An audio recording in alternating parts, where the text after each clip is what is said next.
Business continuity, which is often considered along with operational resilience, is not a new idea. However, as organisations continue to become ever more complex, interconnected, reliant on technology and vulnerable to malicious attacks, which might come from inside or outside the organisation, the risk of not just one organisation but of entire global systems failing is very real. Organisations themselves are alive to the need to invest in the mitigation of these risks, and they are being actively encouraged to do so by regulators in regulated sectors. The idea of business continuity is that a business puts in place robust plans that ensure it is able to continue to operate at an acceptable level in line with impact tolerances when it experiences disruption. The 2020 pandemic was a disruption on a global scale and tested many organisations' business continuity plans. Too many did not pass the test. Exiting from an outsourced or third-party arrangement is one potential disruption that regulators expect organisations to specifically plan to manage. It is not only a necessary process for regulated organisations, it is also an important practice for any organisation engaged in outsourcing to external providers. Poor exit management causes many problems for organisations, including vendor lock-in, which we mentioned earlier. Here are some common results of poor exit planning. The transition of service, causing a disruption to the service levels experienced by customers. An organisation's ability to remain compliant with laws and regulations being compromised. Exit creating significant unbudgeted costs and a negative impact on profitability and competitiveness.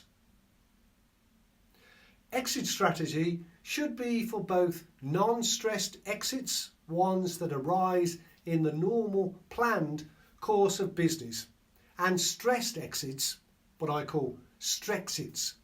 Strexits are exits that are forced upon the organisation as a result of events not entirely in their control. An obvious example is when a supplier ceases to trade, but it could be for other reasons too. For example, a business dispute between the parties, or circumstances like the 2020 pandemic that meant that the supplier could not continue to provide the service.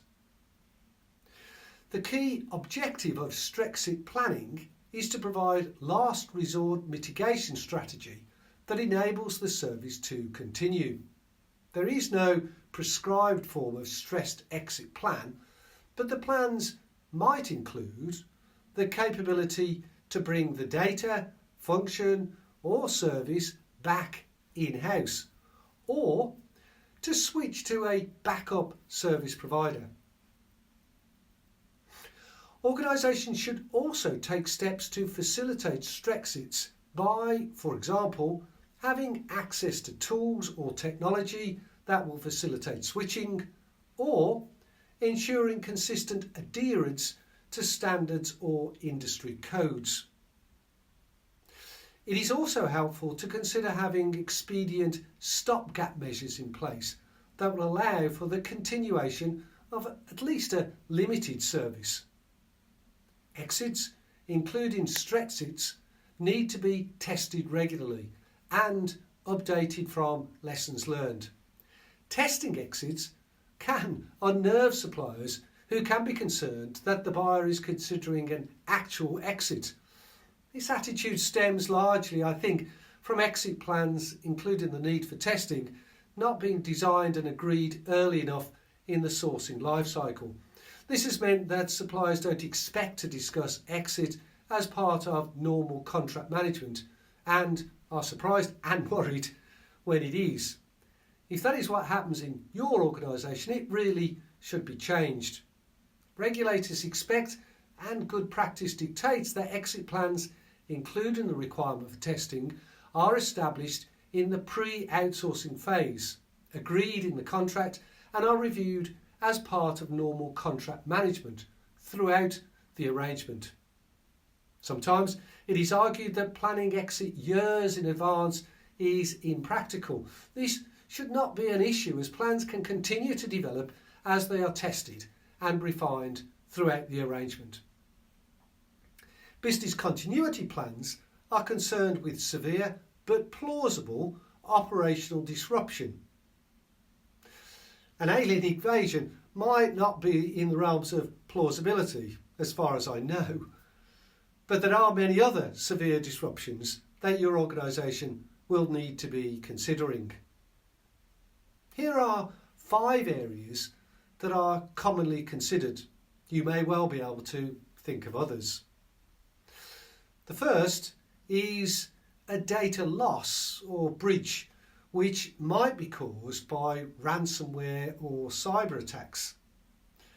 A data centre outage, a server crash, or even unintentionally or intentionally erase files or folders.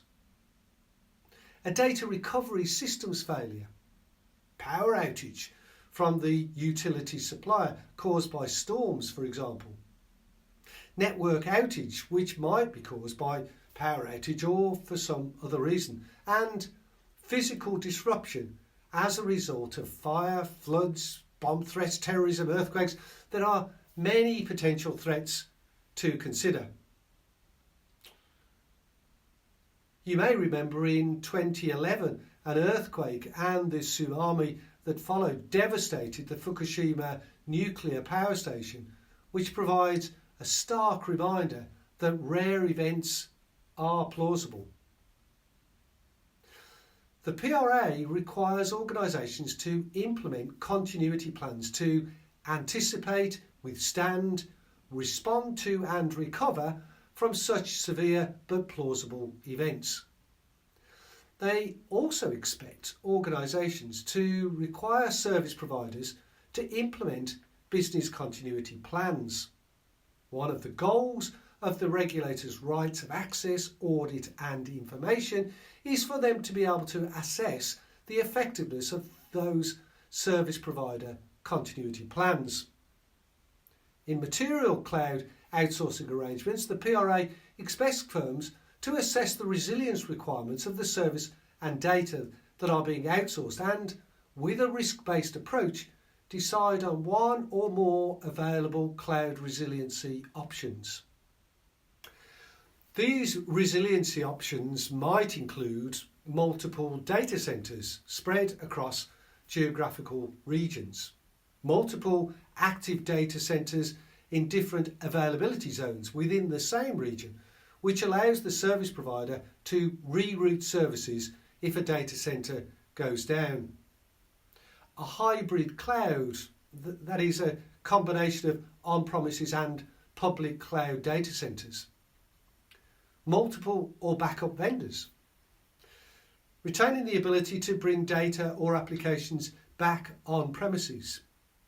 And or other viable approaches that can achieve and promote an appropriate level of resiliency.